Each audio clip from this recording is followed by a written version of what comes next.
non-government organization. Gaya ng militante, gano'n. Pernah dengar di mana? Dari guru di sekolah sih. Guru ceritanya ngapain? LSM itu ngapain? Ya, lupa.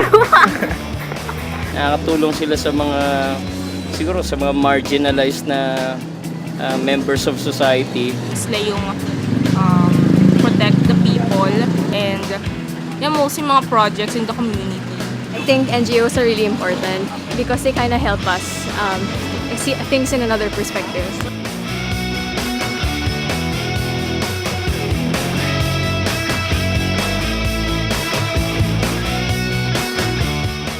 Civil society organizations to me refer to a wide range of people association that exist in various countries in order to provide benefits, services, political influences to specific group in the society. Dalam hal ini pemerintah masih dianggap terlalu jauh, dan karena itu NGO kemudian dengan pendekatannya yang seringkali bottom up itu hadir dalam proses ini untuk hadir dari bawah dan kemudian menyampaikan tuntutan dari komunitas atau menyampaikan suara dari bawah untuk diartikulasikan dalam ruang-ruang publik.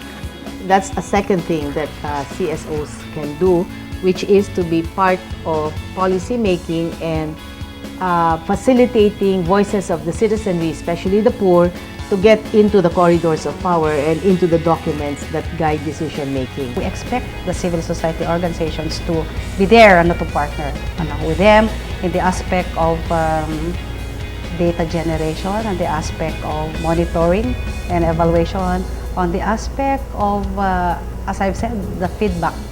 Look, if we have a third party looking at how we implement things, then, it's more credible, right? That will be more credible. Usually the first stage is raising awareness among citizens and then also raising the alert of particularly maybe dangerous or contentious issues. I think this in turn led to the attention of legislature, and also led to the need for legislation. And I think even in the third role, that is the implementation, the monitoring aspect of it, the CSOs have also continued to play a very important part. Concrete benefit from civil society, from to local people is learning and also capacity building. Also the experience, sharing knowledge, and also access to new information, to new knowledge. There is a growing number of Cambodian organizations and NGO, and especially in the field of agriculture and rural development. And in the agriculture sector, they, on the one hand, they complement to the limited public service provided by the state, by the government. For example, we are able to bring the government to pay more attention to the farmer-led development approach.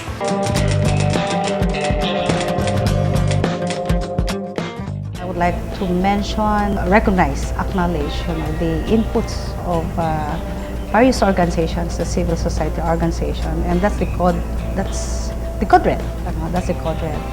And in the development of the PNRPS, the Philippine National Red Bus Strategy. For instance, for forestry, I have make a cooperation with some NGOs in Indonesia to build timber legality assurance system.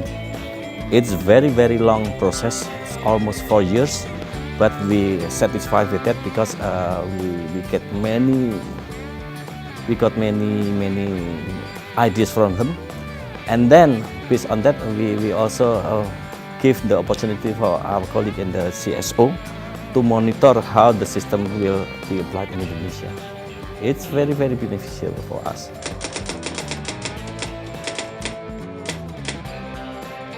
Juga cukup besar. Jadi organisasi-organisasi tani ini sebenarnya bisa diajak oleh pemerintah-pemerintah. Persoalannya memang pemerintah di ASEAN selama ini kurang begitu mengakomodir dari peran organisasi petani dalam mencari jalan keluar krisis pangan yang sekarang ini menjadi soal. Di PBB sendiri, di urusan makanan, sekarang misalnya dalam Komite for Food Security. Itu peran dari civil society itu diberikan peran.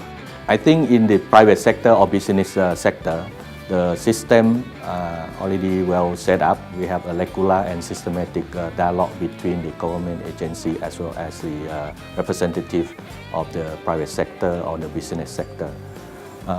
While the representation of the CSO to have a more regular and systematic discussion with the government agency, I think we still looking for appropriate mechanism or modality to have a more meaningful discussion. Political engagement means you work on the basis of unity because there are other things that definitely will not agree with them. The good thing about having social contracts first before formalization is that you really get the commitment of people. Government also have age-old biases against people's movements. In the same way that CSOs need to suspend judgment, government personnel and employees also have to suspend judgment so that they can deal with civil society organizations in a manner that is respectful and productive. First, we want the government to not to suspect the NGO and civil society that we are like opposition party. We just only want to continue to build a society. And I think the progress that we make today, we have to credit the CSOs for a lot of it. I believe that now government is not the only single major institution who can solve all problems related with agriculture. Yeah. Now government should share their authority and their role to solve problem on agriculture. The issue today is how to provide enabling support so as civil society organizations can be better organized, represented, so as to ensure their effective and constructive engagement to move forward the ASEAN agenda.